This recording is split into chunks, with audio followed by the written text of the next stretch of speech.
शख्सियतों को आप एक पैगाम दे रहे हैं कि इंशाअल्लाह ताला इस पार्लियामेंट के इलेक्शन से हम यहाँ पर सिर्फ अख्तरुल ईमान को कामयाब नहीं कर रहे हैं, बल्कि हम बिहार में अल्पसंख्यक समाज की क़यादत को मजबूत करने जा रहे हैं। मैं आप तमाम को मुबारकबाद देता हूं और आपका शुक्रिया अदा करता हूं।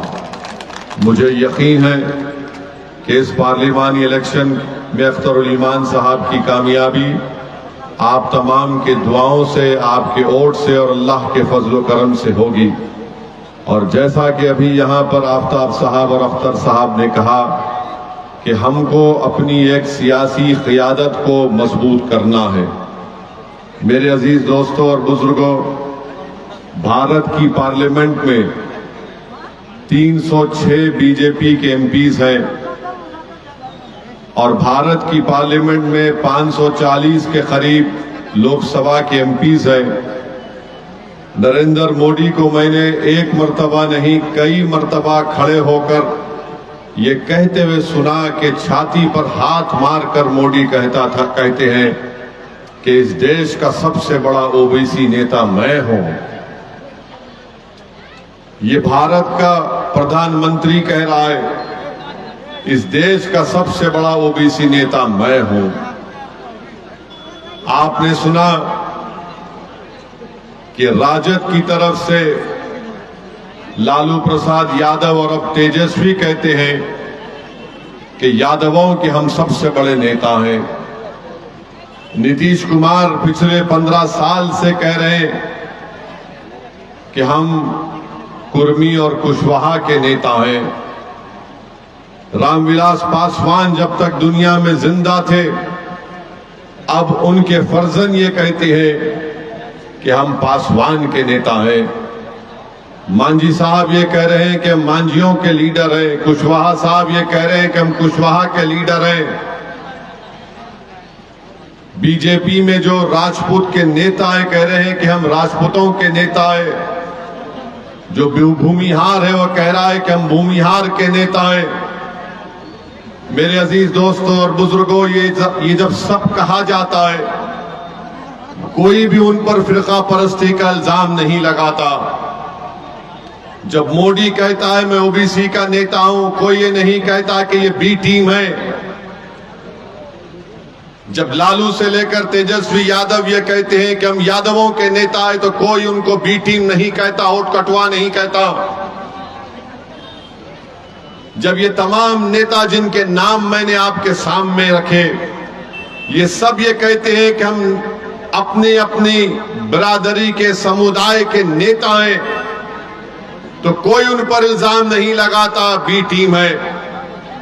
और जब असदुद्दीन ओवैसी खड़े होकर कहता है कि मैं सीमांचल की जमीन पर बसने वाले गरीब और मजलूमों की इंसाफ की लड़ाई मजलिस इत्तेहादुल मुस्लिमीन लड़ेगी, अख्तरुल ईमान और आफ्ताब साहब यहां पर एक क़यादत बनाएंगे, हम चुनाव लड़ेंगे, तो सब मिलकर कहते हैं कि देखो ये वोट काटने के लिए आ रहा है।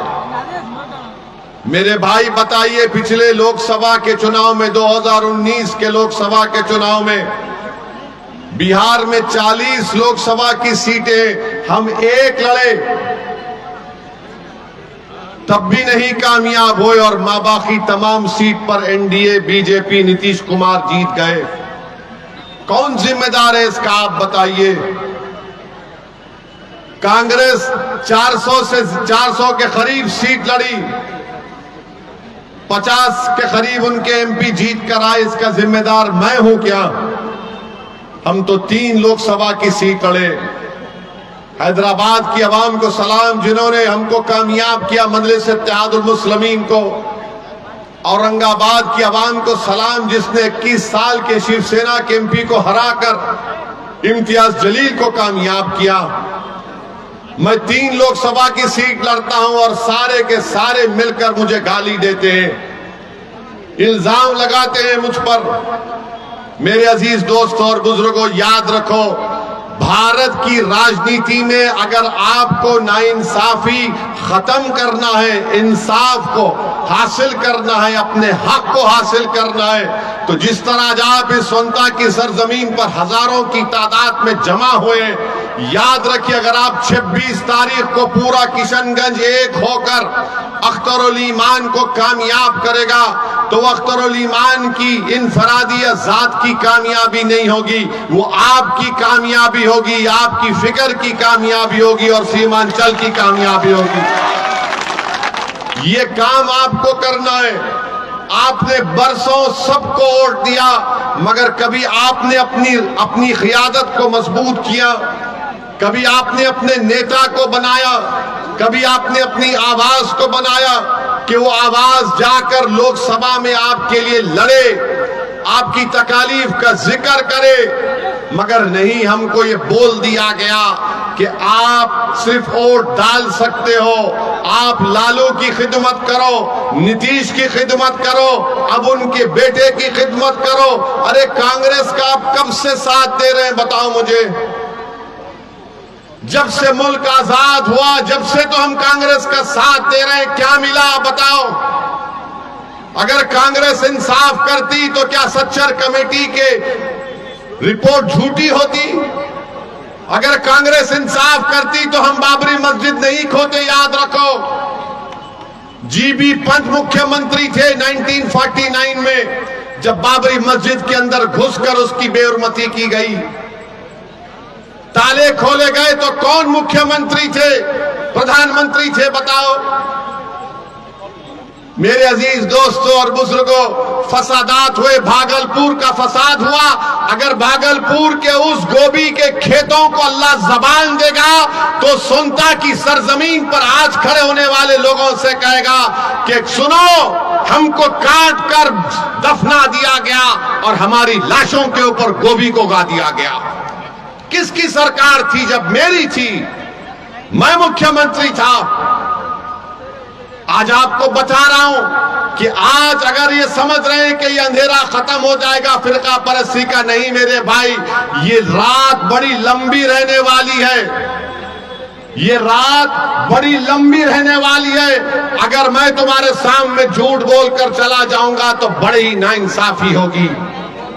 इस रात को अगर हमको खत्म करना है, इस अंधेरे में अगर उजाला करना है, एक ही चीज कर सकती है पूरे भारत में। मैं पूरे भारत के मुस्लिम अक़लियत की बात कर रहा हूं। अगर तुम इस फिरका परस्ती के अंधेरे में रोशनी चाहते हो, अगर तुम ये मुस्लिम नफरत को खत्म करना चाहते हो, अगर तुम अपनी इबादत गाहों की हिफाजत करना चाहते हो, अगर तुम सामाजिक न्याय चाहते हो, तो याद रखो कोई पार्टी नहीं करेगी। तुमको शमा जलाना पड़ेगा और वो शमा तुमको अपने खून पसीने से जलाना पड़ेगा। और इत्तेहाद की निशानी पर अगर तुम शमा जलाओगे, ये अंधेरा छटना शुरू हो जाएगा।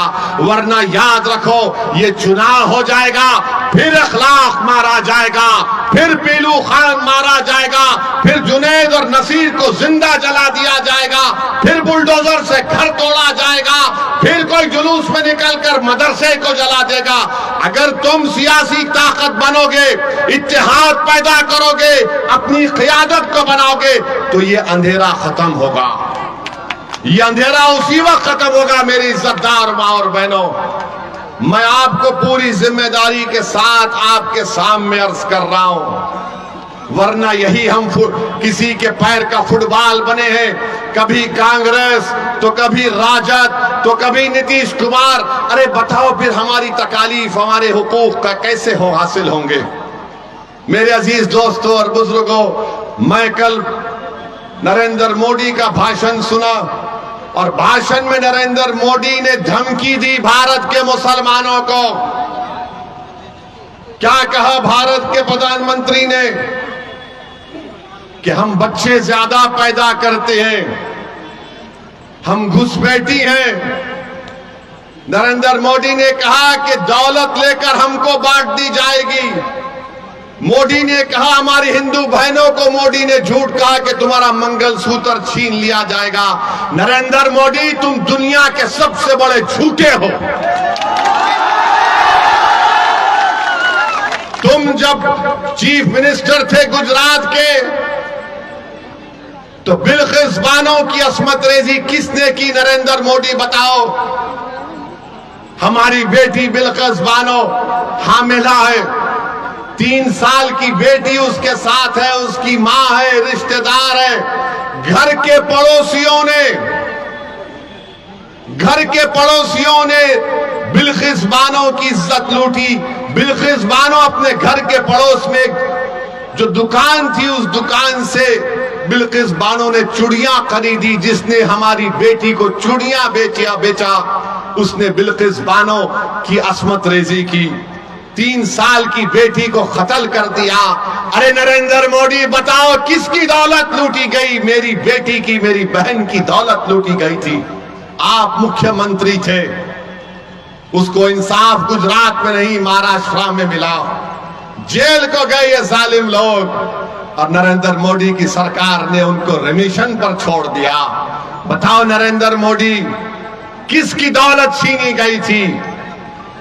किसकी दौलत छीनी गई थी?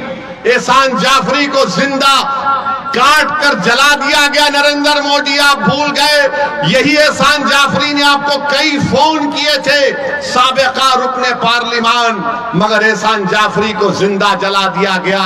आज भी उसकी बेवा जकिया जाफरी इंसाफ के लिए पुकारती है, कोई पूछने वाला नहीं है। भारत के वजीर आजम, 133 करोड़ जनता के वजीर आजम जो कहते हैं, झूठ कहते हैं सबका साथ सबका विकास, मगर कल का भाषण नरेंद्र मोदी का ऐसा नजर आ रहा था कि हिटलर बोल रहा है, भारत का वजीर आजम नहीं बोल रहा है। और आपको याद दिला रहा हूं, मैंने पार्लियामेंट में फरवरी में जो पार्लियामेंट का सेशन हुआ था, मेरी तकरीर को उठाकर देख लो। मैंने अपनी तकरीर में कहा था कि आज भारत का मुसलमान 1930 के यहूदियों की तरह जर्मनी में जो यहूदी थे अपने आप को समझता है। और यहूदियों में जब हिटलर ने यहूदियों को गैस के चेंबर में डालकर मार दिया, ऐसे ही नहीं डाला, पहले हिटलर ने तकरीर करना शुरू कर दिए यहूदियों के खिलाफ। यही तरह इस तरह तकरीर कर रहे नरेंद्र मोदी। नरेंद्र मोदी आप प्रधानमंत्री हैं, इस देश के प्रधानमंत्री, आपको जेब नहीं देता कि आप भारत की इतनी बड़ी आबादी के ताल्लुक से इस तरह की बकवास करें। किसकी दौलत लूटी हमारे, बताओ मेरे भाई। हकीकत बता रहा हूं तुमको, भारत के मुसलमानों की सुनो, जिसको अंग्रेजी में एक लफ्ज है इंटरजेनरेशनल मोबिलिटी कहते हैं। अगर मेरा दादा 100 रुपये कमा रहा था तो उसका पोता 110 रुपये कमाना चाहिए। हमारे हिंदू भाइयों के पोते अपने दादा से बढ़कर कमा रहे हैं, यादवों के बेटा बेटी अपने दादा से बढ़कर कमा रहे हैं, ठाकुरों के, राजपूतों के, भूमिहार के, आदिवासियों के, हर समाज के, सिखों के, ईसाइयों के पोते अपने दादा से बढ़कर कमा रहे। अगर कोई अपने दादा से कम पैसे कमा रहा है तो मुसलमान है वो। और नरेंद्र मोदी बोलते हैं कि दौलत हमको दी जाएगी। कितना झूठ कह रहा है भारत का प्रधानमंत्री, लेकर इस तरह की बात वजीर आजम करते हैं। अरे आप देश के वजीर आजम हैं, आप किसी चौपाल के नेता नहीं हैं। आप सबके वजीर आजम की बात करना चाहिए था। और बोलते हैं कि हम बच्चे ज्यादा पैदा करते हैं। नरेंद्र मोदी के आपके 6 भाई नहीं हैं? अमित शाह की 6 बहनें नहीं हैं? क्या रविशंकर प्रसाद की 7 भाई बहन नहीं है? मगर दिखता कौन? मुसलमान ज्यादा बच्चे पैदा कर रहे हैं। अरे झूठ बोल रहे हो तुम। तुम्हारी गवर्नमेंट का आदादोशुमार डेटा कह रहा है कि मुस्लिम हमारी बेटियों का जो फर्टिलिटी रेट है उसमें कमी आई है, मगर ये पुरानी आदत, ये बच्चे पैदा कर रहे हैं, ये बच्चे पैदा कर रहे हैं। नरेंद्र मोदी जी क्यों इतना झूठ बोलते? आदादोशुमार तो देख लो तुम्हारी। और मुसलमानों को घुसपैठी कहते हैं, घुसपैठी कहते हैं। पार्लियामेंट में 10 मरतबा 10 साल में सवालात पूछे गए, बताओ कितने घुसपैठी भारत में आए। मोदी की सरकार के पास कोई जवाब नहीं था। कोई जवाब नहीं है। 10 मरतबा पूछा गया और बोलते हैं घुसपैठी आए। अरे कहां से आ रहे घुसपैठी? अरे घुसपैठी आ रहे तो मोदी तुम क्या चाय पीकर सो रहे थे? रोकना था उनको। नरेंद्र मोदी जी सुनो, घुसपैठी कहां पर है मैं तुमको बताता हूं। लद्दाख में 2000 स्क्वायर किलोमीटर पर चाइना की फौज भारत की जमीन पर कब्जा करके बैठी है। अरे मोदी तुम में दम है तो बोलो चाइना के खिलाफ। तुम कमजोरों को बदनाम करते हो, मुसलमानों को घुसपैठी कहते हो। अरे मोदी अगर ताकत है तो बोलो चीन कब्जा करके बैठा है। नहीं बोलेंगे चीन के खिलाफ, चाइना के खिलाफ बोलेंगे तो इनके पेट में दर्द शुरू हो जाएगा। मगर एक भारत का प्रधानमंत्री रहकर सबसे बड़ी अक़लियत को रुसवा करने के लिए इस तरह का भाषण देते हैं। अफसोस होता है नरेंद्र मोदी के तुम भारत के वजीर आजम हो। किस तरह की वाहियात बात आपने की। अरे तुम्हारा झगड़ा किसी पार्टी से झगड़ा करो, मुखालिफत करो, मगर तुम भारत के वजीर आजम हो जिसमें 17 करोड़ मुसलमान हैं। इस तरह हमको जलील और रुसवा करेंगे कि बच्चे पैदा करते हैं। अच्छा आपको बता रहा हूं, हायर एजुकेशन में, आला तालीम में 1,80,000 मुसलमान गायब है, नहीं है। कहां चले गए मोदी? ये क्यों मुसलमान हायर एजुकेशन से चले गए? बताओ, नहीं बता पाएंगे। तुमने स्कॉलरशिप के पैसे खत्म किए, क्यों खत्म किए? हज की सब्सिडी थी, तुमने निकाला, अच्छा किया, मगर उसके पैसे हमारी बच्चियों की तालीम को देना था, नहीं देते। आपको मालूम दिल्ली में एक सुनहरी बाग की मस्जिद है, 200 साल पुरानी मस्जिद है, और जब कभी प्रधानमंत्री की गाड़ी जाती है उस रास्ते से, अगर जोहर का वक्त होगा तो उस वक्त जोहर की नमाज उस मस्जिद में नहीं होती। और मोदी कहते हैं कि हम बच्चे पैदा कर रहे हैं, हिंदू बहनों का मंगल सूत्र लूटकर मुसलमानों को दिया जाएगा, हम घुसपैठी हैं। मोदी जी सिखा नहीं तुमने 6 दिसंबर से कुछ, मगर बदनाम किया जा रहा। और याद रखो, नरेंद्र मोदी जानते हैं सियासत को, इसीलिए बोल रहे हैं। अब आप और हम क्या करेंगे? क्या ओवैसी एक जज्बाती तकरीर करेगा और तुम जिंदाबाद नारे तकबीर के नारे मारकर घर जाकर सो जाओगे? नहीं। मैं आपसे इसलिए कह रहा हूं कि अब तब्दीली लाओ मेरे भाई, जागो मेरे भाई, उठो। ये वक्त उठकर अपने हक के लिए लड़ने का है। तुम ये समझे कि तुम्हारी लड़ाई यादव लड़ेंगे, तुम्हारी लड़ाई नीतीश कुमार लड़ेगा। अरे तुम्हारी लड़ाई कोई नहीं लड़ेगा। तुमसे सिर्फ वोट लिया और सत्ता में आ गए। अगर घर किसका जला तो मेरा जला, बेटा किसी का मरा तो मेरा बेटा मरा, किसी की बेटी की अस्मत लूटी गई तो मेरी बेटी की अस्मत लूटी गई, किसी इबादतगाह को तोड़ा गया तो मेरी इबादतगाह को तोड़ा गया। अरे मुझे बेबस कर दिया गया। ये तो अपने इख्तिदार के महलों में आराम से सो रहे हैं। बताओ तुमने क्या हासिल किया? तुमने क्या हासिल किया? सोचो मेरी इस बात को। ये वक्त उठने का है, याद रखो। अगर आज आप नहीं उठेंगे, मैं सिर्फ सोनता की सरजमीन पर आज हजारों की तादाद में आप खड़े उनसे मुखातिब नहीं हो, बल्कि जहां कहीं भी अल्लाह अपने फजल करम से मेरी आवाज को पहुंचाएगा, मैं उनसे कह रहा हूं उठो। मैं मर जाऊंगा, मैं मरने को तैयार हूं, मगर बताओ इन बच्चों का क्या होगा जो आज उम्मीद लगाकर बैठे कि कल मुस्तकबिल हमारा होगा। मैं बार बार कह रहा हूं, इसीलिए बदनाम हो जाता हूं। लोग मेरी जबान से निकले अल्फाज को समझते हैं कि मैं नफरत को फैला रहा हूं। मैं किसी मजहब के खिलाफ ना था, ना कभी रहूंगा। मैं किसी हिंदू के खिलाफ नहीं था, मैं किसी दलित के खिलाफ नहीं था, मैं किसी आदिवासी के खिलाफ नहीं हूं। मैं कैसे किसी का खिलाफ हो सकता हूं जब मेरे रब की किताब का पहला जुमला क्या है? अरहमर राहिमीन। मैं कैसे किसी का खिलाफ हो सकता हूं? यकीनन मैं एक मुसलमान हूं, मैं किसी का खिलाफ नहीं हूं। मैं अपनी हक की बात कर रहा हूं, मैं अपनी आवाज को पैदा करने की बात कर रहा हूं। अगर नरेंद्र मोदी खड़े होकर कह सकता है कि मैं भारत के ओबीसी का नेता हूं, तो क्या अख्तरुल ईमान गए गुजरा अख्तरुल ईमान खड़े होकर नहीं कह सकता कि मैं सीमांचल का नेता हूं? बताओ बताओ, मेरे सवाल का जवाब दो कि अख्तर उल ईमान खड़े होकर नहीं कह सकता कि मैं सीमांचल का नेता हूं?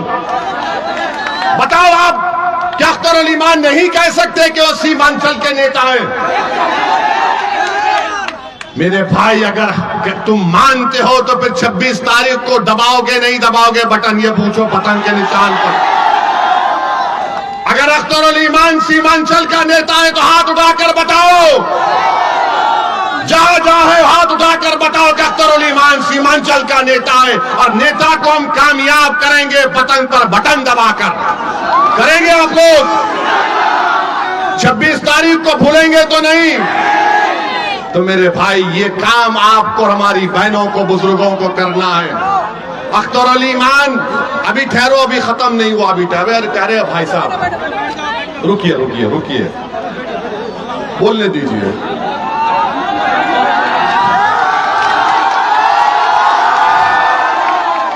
हम आपको ये बता रहे हैं, इसलिए बता रहे हैं कि याद रखिए। एक मिनट, हम आपको इसलिए बता रहे हैं कि भारत की पार्लियामेंट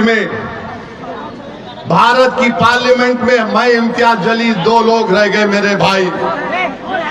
मैं आपके सामने हाथ फैलाकर अपने लिए नहीं, इन गरीब मजलूम अक़लियतों के लिए भीख मांग रहा हूं, जो सीमांचल के भी हैं और पूरे भारत के हैं। मेरे भाई, हम एक और को कामयाब कर दो, हम 3 मिलकर जाएंगे। हम तीनों को, अख्तर उल ईमान को, इम्तियाज जलील को, असदुद्दीन ओवैसी को कामयाब कर दो मेरे भाई। मेरी इज्जतदार मां और बहनों, तुम्हारी लड़ाई लड़ने के लिए जाएंगे। तुम्हारे बच्चों के रोशन मुस्तकबिल के लिए, सीमांचल के इंसाफ के लिए लड़ाई लड़ना चाहते हैं। मुझ पर कई मर्तबा हमला हो गया, मैं मरने को तैयार हूं, मगर मेरी जिंदगी का एक मकसद है कि जब मैं अपने रब के पास चला जाऊंगा तो मेरी आंख जब बंद हो जाएगी, मैं चाहता हूं कि तुम्हारी सरजमीन पर तुम्हारी एक क़यादत बने, तुम्हारी लीडरशिप बने। आप रुक जाइए भाई, भाई आप रुक जाइए ना, हट जाइए। क्यों आ रहे बार बार आप? अरे कुछ नहीं होगा ना, क्यों आ रहे हैं? सुनिए हमारी बात, मेरे अजीज दोस्तों और बुजुर्गों। अब आप सुनिए, आपका जो यहाँ पर कांग्रेस के MP साहब हैं, वो कहते हैं कि वो 5 साल में 1.5 लाख किलोमीटर चले। जावेद साहब बोलते हैं कि 5 साल में 1.5 लाख किलोमीटर चले, यानी रोज 100 किलोमीटर चलना पड़ेगा। आपने देखा उनको चलते हुए? वहां जो खड़े हुए हैं, आपने देखा उनको चलते हुए? आपने देखा? हमारी माँ और बहनों ने देखा? तो किसने देखा? ये जावेद का चलना तो ऐसा हो गया कि जंगल में मोर नाचा। किसने देखा? और अख्तर उल ईमान जब सीमांचल में चला, हम इनके साथ चले थे। उस जगह का नाम खरखरी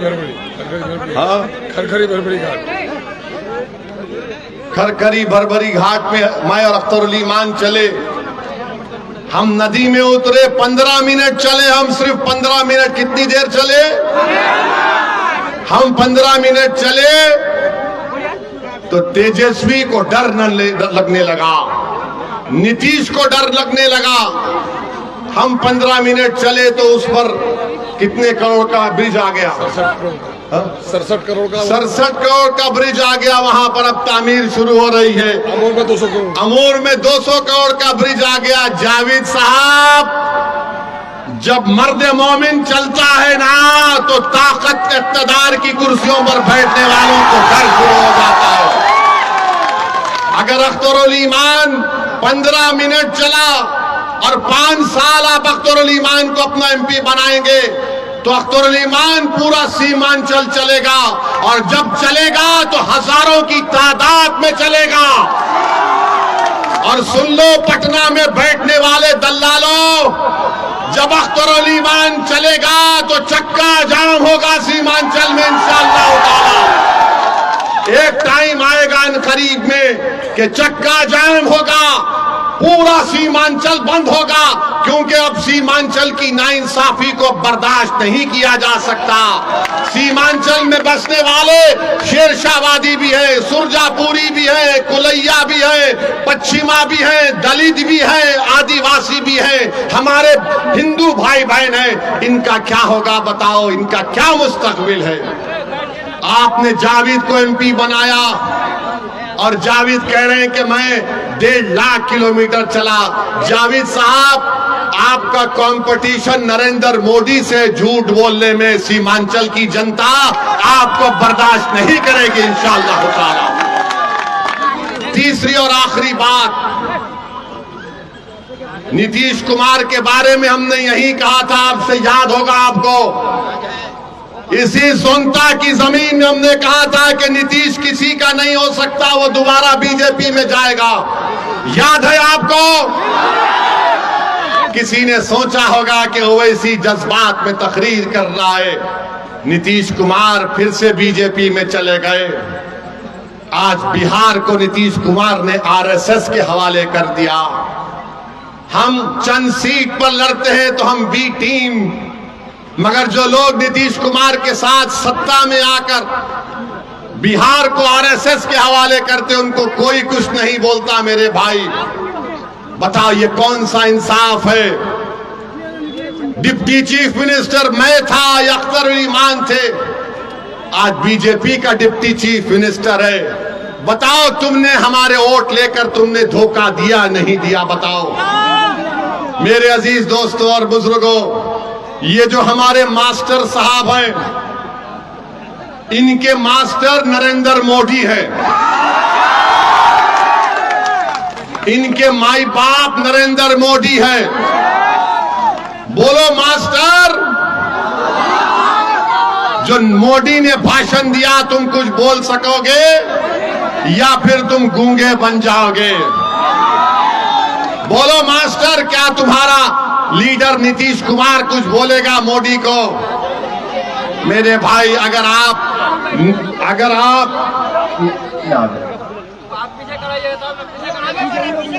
अरे देखने का इतना शौक है तो बार बार आऊंगा, मगर मेरी बात भी सुनो और अमल भी करो। अगर खुदा ना खास्ता मास्टर आपका एमपी बन गया और कल यूनिफॉर्म सिविल कोड का बिल आएगा तो मास्टर क्या करेगा? मास्टर बोलेगा जो बाप बोलेगा वही करूंगा। अगर अख्तर उल ईमान जीत के जाएगा तो अख्तर उल ईमान कहेगा ये यूनिफॉर्म सिविल कोड नहीं, मैं इसको फाड़ कर तेरे मुंह पर फेंकता हूं। मैं अपनी मजहब पर चलूंगा क्योंकि फंडामेंटल राइट मेरा है। अगर जावेद रहेंगे तो बोलेंगे आप बोलिए, आप बोलिए, आप बोलिए। तो मेरे अजीज दोस्तों और बुजुर्गों, मेरी आप तमाम से एक ही गुजारिश है कि 26 तारीख के दिन आप अपने के कोर्ट का सही इस्तेमाल करिए। ये फिरका परस्ती का अंधेरा पूरे मुल्क को घेर लिया है। ये मुसलमानों से नफरत का तूफान पूरे मुल्क को घेर लिया है। मेरे भाई, अगर आप यहां से अख्तर उल ईमान को कामयाब करेंगे तो आप उस अंधेरी रात में एक जुगनू का काम करेंगे। उस अंधेरी रात में आप एक जुगनू का काम करेंगे और पूरे भारत के गरीबों को एक उम्मीद नजर आएगी कि चलो असदुद्दीन के साथ, इम्तियाज के साथ एक और हमारा शेर गया है। यहां से अख्तर उल ईमान की कामयाबी सिर्फ सीमांचल की आवाम की कामयाबी नहीं होगी, वो गरीब और मजलूम दलितों की कामयाबी होगी। वो गरीब जो पिछड़ा है, जो कमजोर है, उसकी कामयाबी होगी। तो मेरे अजीज दोस्तों और बुजुर्गों, हम आपसे यही अपील कर रहे हैं कि आप मुत्तहिद रहिए। 26 तारीख को अपना एक वोट पतंग छाप पर लगाइए और अगर जिस किसी के पास सेल फोन है उसकी लाइट को खोलिए। पूरे सेल फोन निकालिए, अपनी लाइट को खोलिए। चलो निकालो, लाइट को खोलो, वहां भी खोलिए प्लीज। बराए मेहरबानी अख्तर भाई, आपका भी फोन का लाइट खोलो। आफ्ताब साहब, आपका भी लाइट खोला जाए। तुम सब खोलो अपना अपना लाइट, उधर भी खोलो। अब आप ये तसव्वुर करो कि ये पूरा अंधेरा है, फिरका परस्ती है। इखलाक, पीलू खान, बाबरी मस्जिद, ये जो तुम रोशनी जलाए हो, ये उम्मीद की रोशनी तुम आज जलाए हो संता की सरजमीन पर। इस रोशनी को पूरे किशनगंज में फैलाओगे आप, पूरे किशनगंज में फैला दोगे आप। 26 तारीख को पतंग तोड़ दोगे आप। अख्तरुल ईमान जिंदाबाद, सीमांचल की सरजमीन जिंदाबाद, सीमांचल की सरजमीन जिंदाबाद, हमारा इत्तेहाद जिंदाबाद, हमारा इत्तेहाद जिंदाबाद। अस्सलाम वालेकुम व रहमतुल्लाहि व बरकातहू।